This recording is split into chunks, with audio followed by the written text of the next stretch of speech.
नमस्कार, स्वागत है आपका साधना प्लस न्यूज में। आपके साथ मैं हूं सोनाली ठाकुर। बुलेटिन शुरुआत करेंगे, इसके पहले नजर हेडलाइंस पर। कांग्रेस अधिवेशन में कार्यकर्ताओं से मिले फीडबैक पर प्रस्ताव पारित। 2 सत्रों में आयोजित हुआ अधिवेशन। 2 महीने बाद फिर आयोजित होगा अधिवेशन।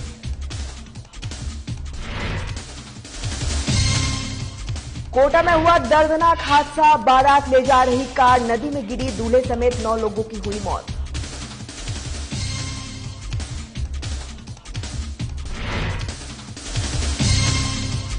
राजस्थान में शर्मसार होती इंसानियत। पुलिस ने पोस्टमार्टम के लिए शव को रिक्शे से भेजा अस्पताल। पुलिस ने नाले में मिला था शव।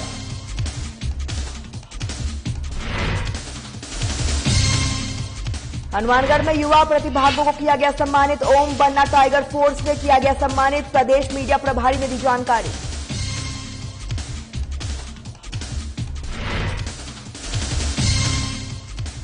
और दुष्कर्म आरोपी को 10 साल के कारावास की सजा। पीड़ित को 5 साल बाद मिला न्याय। आरोपी के साथी को भी 3 साल की सजा।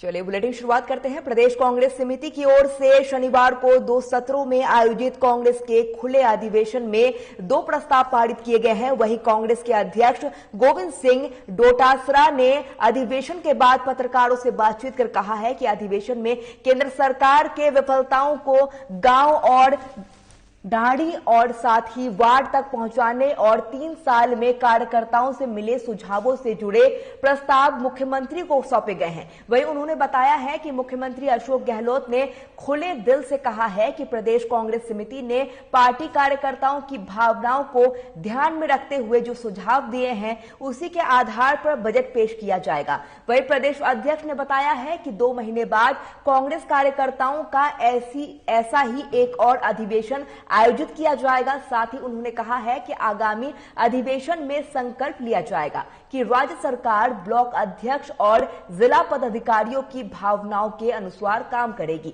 सरकार और संगठन के बीच बेहतर समन्वय के जरिए 2023 में राजस्थान में दोबारा कांग्रेस की सरकार बनना सुनिश्चित किया जाएगा और हर मोर्चे पर नाकाम रही मोदी सरकार को सत्ते से बेदखल करने के प्रयास तेज किए जाएंगे। आपको बता दें कि कांग्रेस के खुले अधिवेशन में अखिल भारतीय कांग्रेस समिति के राष्ट्रीय महासचिव और प्रदेश प्रभारी ने वीडियो कॉन्फ्रेंसिंग के माध्यम से हिस्सा लिया है। चाहे किसान हो, चाहे छोटे व्यापारी हो, चाहे बेरोजगार युवा हो, सब में आक्रोश है। इस बात को भी कहा तो हमने जो 3 प्रस्ताव, एक प्रस्ताव फ्लैगशिप योजनाओं के बारे में, अच्छी फ्लैगशिप योजनाओं के बारे में संकल्प लिया प्रस्ताव के द्वारा कि हम गांव ढाणी तक उनका लाभ कैसे मिले ये सुनिश्चित करेंगे सभी कार्यकर्ता मिलकर के। और दूसरा, हमने केंद्र सरकार की जो विफलताएं हैं जिसके कारण से आम जनजीवन परेशान है, महंगाई बढ़ रही है, किसान परेशान है, बेरोजगार परेशान है, उनको भी हम गांव-गांव ढाणी तक केंद्र की सरकार की विफलताओं के बारे में बताने का प्रस्ताव भी पारित किया है। और एक प्रस्ताव जो फीडबैक हमें 3 साल में मिला कार्यकर्ताओं से, पिछले कुछ दिनों पहले मैंने पीसीसी की तरफ से सबसे सुझाव आमंत्रित किए थे और जो हमारी मेल पे आए, पीसीसी की मेल पे आए, मेरे इंडिविजुअल आए, यहाँ भी लोगों ने बात की। उन सबको सम्मिलित करते हुए हमने एक प्रस्ताव पारित करके और मुख्यमंत्री जी को दिया है कि कांग्रेस का कार्यकर्ता राजस्थान में जिसके बलबूते के ऊपर हम सरकार में आए हैं वो किस तरीके का बजट चाहता है, ये विजन हमने प्रस्तुत किया है। खबर कोटा से है, जहां पर न्यायपुरा थाना क्षेत्र स्थित चंबल में छोटी पुलिया पर देर रात एक कार नदी में गिर गई, जिसमें दूल्हे सहित 9 लोगों की मौत हो गई है। बताया जा रहा है कि बारात कोटा होती हुई उज्जैन जा रही थी, जिसमें सवार दूल्हे सहित 9 लोगों की मौत की पुष्टि की जा चुकी है और यह हादसा सुबह 5:30 बजे का बताया जा रहा है। वहीं हादसे की सूचना मिलते ही जिला प्रशासन मौके पर पहुंच गई है और रेस्क्यू टीम की सहायता से कार को बाहर निकाला गया। मौके पर भारी पुलिस और लोगों की भीड़ जमा हो गई और वहीं इस हादसे में लोकसभा अध्यक्ष ओम बिरला ने गहरा दुख व्यक्त किया है। स्पीकर बिरला ने कहा है कि कई लोगों का असमय निधन हृदय विदारक है।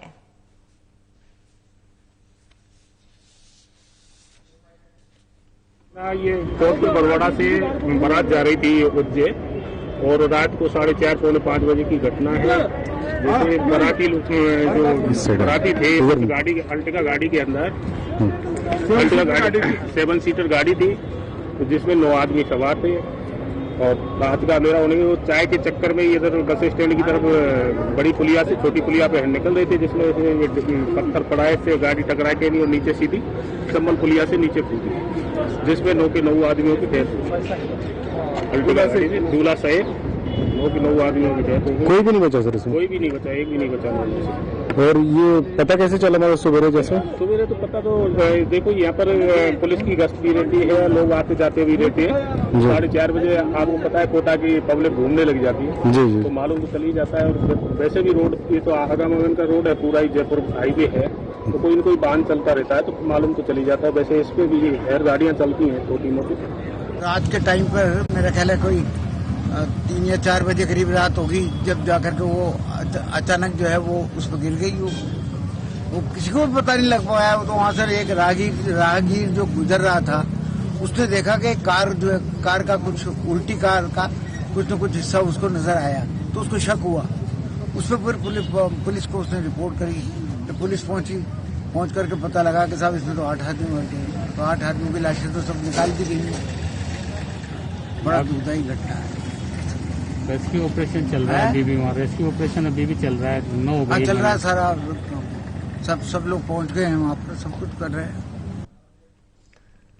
राजस्थान में पुलिस के रवैये ने फिर इंसानियत को शर्मसार कर दिया है। जिले के कोली मोहल्ला के पास एक नाले में शव मिलने की सूचना मिली जिस पर मथुरा गेट थाना प्रभारी रामनाथ सिंह पुलिस टीम के साथ मौके पर पहुंचे और शव को क्रेन की मदद से नाले से बाहर निकाला गया। मौके पर शव मिलने की सूचना से घटनास्थल पर लोगों की भारी भीड़ जमा हो गई। वहीं पुलिस थाना अधिकारी ने पुलिस टीम द्वारा शव को एक रिक्शे से आरबीएम हॉस्पिटल में पोस्टमार्टम के लिए भेज दिया, जिसके बाद रास्ते भर लोग रिक्शा पर शव को देखकर ताजुब रहे। वहीं फिर लोगों ने तरह तरह की चर्चा होने लगी। वहीं रिक्शा पर शव को ले जाने के बारे में एसआई राकेश कुमार ने बताया है कि 108 एम्बुलेंस नहीं थी और शव 3 दिन पुरानी थी और छत विछत अवस्था में होने के कारण एम्बुलेंस से नहीं ले जाया गया। आपको बता दें कि रिक्शा पर शव ले जाने की घटना से पुलिस द्वारा मानवता को शर्मसार कर दिया है।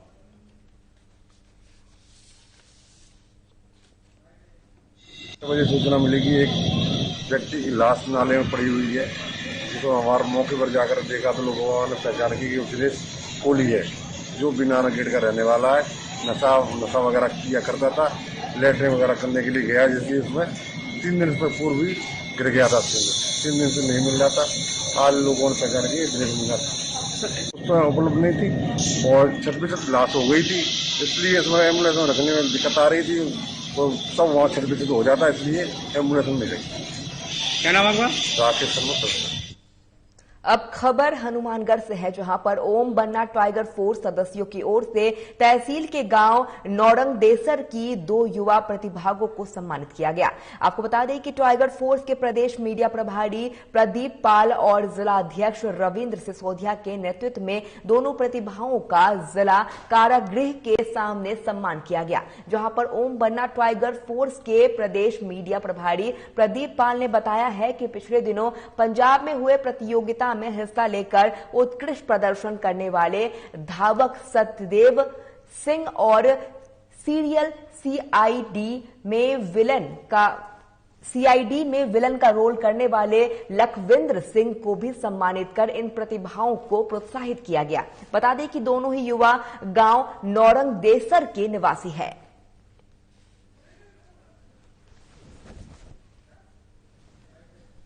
मेरा नाम लखविंदर सिंह, मैं हनुमानगढ़ जिले से हूँ और मेरा गांव नौरंगदेसर है। मेरे पिताजी का नाम बलजीत सिंह है जी।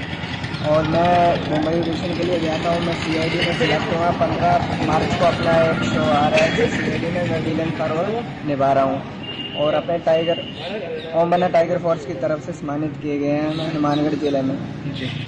मेरा नाम सत्यदेव, मैं नौरंगदेसर गाँव से हूँ और मैं स्कूल की तरफ से खेलने गया था, वहाँ पे मैं जीत के आया हूँ। मैंने कई सारे मेडल जीते हैं और ओपन टूर्नामेंट भी खेलने गया था।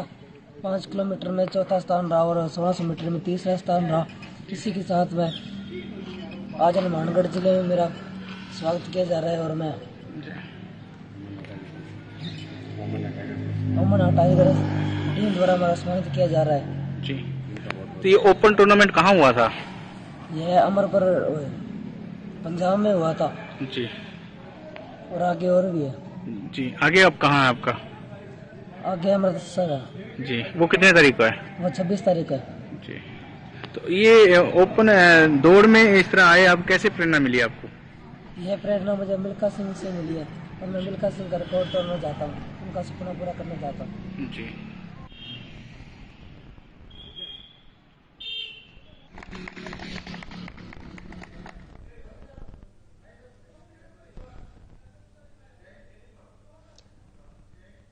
चलिए, राजस्थान के हमारे इस बुलेटिन में फिलहाल इतना ही। देखते रहिए साधना प्लस न्यूज। नमस्कार।